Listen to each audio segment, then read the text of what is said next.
Welcome back to the channel. In one of the previous videos, I showed the unboxing of my FlightSimBuilder G1000 suite, which includes a PFD, MFD, and the audio panel.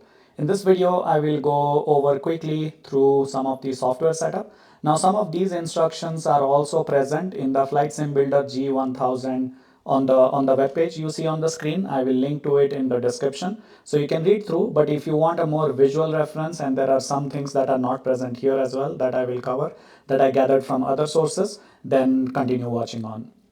So the very first thing to do is, from this page, just go ahead and download the FlightSimBuilder launcher. Now it doesn't matter whether you use MSFS, Flight Simulator, or XPlane. The launcher helps configure the joystick anyway, or at least see whether they are configured correctly. I haven't actually used it for configuration because things worked fine for me. So we'll go ahead and download it, give it a couple minutes more. And for some reason it's not trusted by Microsoft Edge, so I could go ahead and say report this file as safe, but I'll just skip that and say keep, and click on show more and say keep anyway. Okay, now let's go ahead and open the downloads folder, and you will see it's here. I'll go ahead and run it. Yes, install it in C drive, next, create the shortcuts and install. After installation, I'll go ahead and say launch. And when I click this button, it's actually not doing anything on my laptop, but we'll see whether it works without this installation. But anyway, if you look at the devices here, so I do have an MFD, but here it says PFD okay, audio okay, but it's not detecting the MFD. And that's because both the PFD and the MFD probably have the same name. And you can verify that by, if you just say USB devices, or let's say joystick, then you will get this setup USB game controllers. And if you look here, I have both of them named as G1000 PFD. When this happens, we need to change the name of one of them. So take your MFD and you see this button right here. Just press and hold it until you hear some system chime. Okay. And if you look here, the second device disappeared and then it came back as a G1000 MFD. So now they are named correctly. I'm just going to click OK and dismiss this. Go back to FlightSimBuilder and the launcher, close it and reopen it. And now you see the PFD, MFD and the audio, they are all detected correctly. Let's see if install does anything here. It still doesn't do anything, so I'm just going to ignore it for now and exit this. Now let's go ahead and start XPlane. And go to settings and come to the joystick tab up here, and in the drop down there should be the FlightSimBuilder 3 of the devices here. Now if you don't see them here, I'll go back to the browser. If you don't see them here and you scroll down, you will see there are the joystick configuration files for XPlane provided on the site. Now I had installed them earlier. I deleted them before recording this video. I don't know if that's interfering, but go ahead and install them. So let's download them first. Download the second one, download the third one. Now they need to go under XPlane 12 resources joystick configs. I'm going to go ahead and open XPlane folder, file explorer, go to D and XPlane. So under resources joystick configs, if I come down to F, FlightSimBuilder. So you'll see that the GNS 530 already comes pre-installed with XPlane 12, but G1000 does not. So this is why we might need the 3 configuration files here. So let's go ahead to downloads, open the folder, and I'm going to copy these 3 files and place them into my joystick configs. Okay. Now after putting them here, you can restart the sim, but we'll also do one more thing, because we are going to detach the G1000 screens from the airplane in the simulator and bring them onto the physical screens. We don't need the buttons to be showing up, and I'll show you what that means. So for that to happen, we need to download the no-bezel archive here, and let's go ahead and unzip it. And you will see there are a bunch of files here. We need to put them in XPlane 12, resources, bitmaps, cockpit, EFIS, G1000 folder. So let me go ahead and under resources, I'm going to go to bitmaps and cockpit, EFIS, and G1000. So I have created a copy of this called G1000 original. I don't want to destroy the original file or lose them. And I am going to paste the new files in this folder. So let's open the no bezel, Control A, copy everything, and I'm going to say replace the files in the destination. All right. Now before restarting XPlane, there are 3 settings to change that will make it easy for us to pop up the G1000 panels and move them to the separate screen. So open up your settings app, and first one, go to display settings.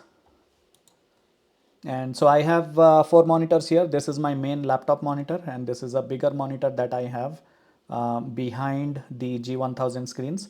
And these are the 2, 3 and 4 are the G1000 screens.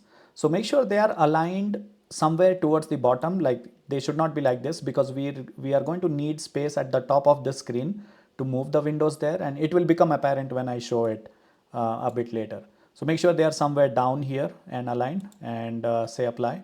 So that's the display setting. The other thing to do is go to taskbar settings and scroll down to the multiple display section, taskbar behaviors, and remove the item here that says show my taskbar on all displays. So we don't want the G1000 FlightSimBuilder screens to be showing the taskbar. So we are going to get rid of this. And when I do this, you will see that the screen just is plain, right? So this is much better now. Okay, so this one is done. And the third one to change is go to your multitasking settings, and under multitasking settings, remove snap windows. Now if snap windows is on, and I'm going to do something like this to try to move the window from my monitor to the other screen, and if snap windows is done, windows will try to this sort of thing. So it will become really difficult. So you can turn off snap windows so that it will become easier to move the G1000 screens from the laptop to the hardware, and it won't be a problem. So all right, so okay, this is done. Let me close the settings window and then go ahead and start XPlane now.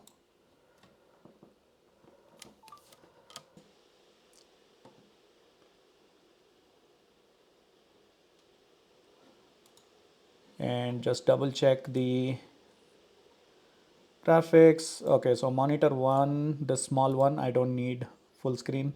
So these are the monitor 1 and 2 are the G1000 screens. Main monitor, this is my laptop, and monitor 3 is the bigger one that you see here. So I'm going to say run full screen simulator on monitor 3 as well. And you'll see that that will come up here. So all right, done. And I'm going to start a new flight. Select the G1000 model of Cessna Skyhawk and say start flight.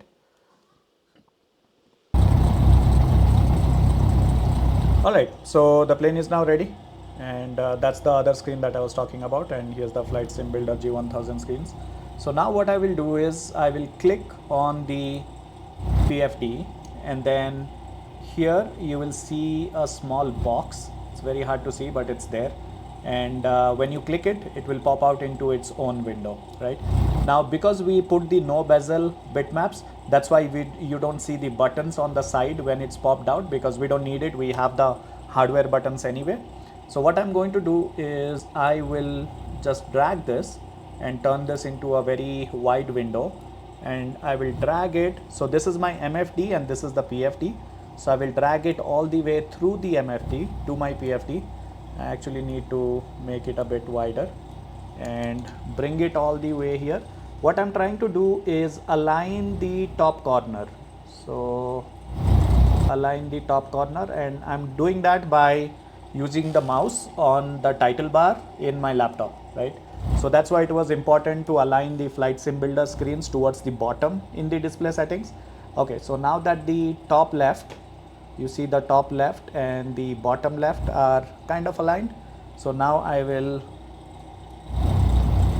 reduce the width of this window and bring it through the MFD into the PFD, and I'll just align the right hand side so I can see COM1, COM2 and the bottom right as well, and there you go. So the PFD is ready. Now I'll click on the same thing, click on the MFD, and on the top right there is this small button. It will pop it out into a window. Make it wide and slide it into the MFD here, and same thing, just trying to align the top left and bottom left. Okay, a little bit more so I can see everything. All right, and now we'll go ahead and drag it into the MFD, making sure that the right side is visible. Okay, this is a one-time activity. Once you set it up, it's nice. So now we have it ready. So I can change the range of the map, and you can see it moving, and you can see it moving in the display as well, right? And I can change the heading bug here, and you can see the heading bug moving. Same here for the bigger map. You can change the range, anything that you want to change. This was for barometer, so when I change it, you will see this does the same thing, right? So all these buttons are working now.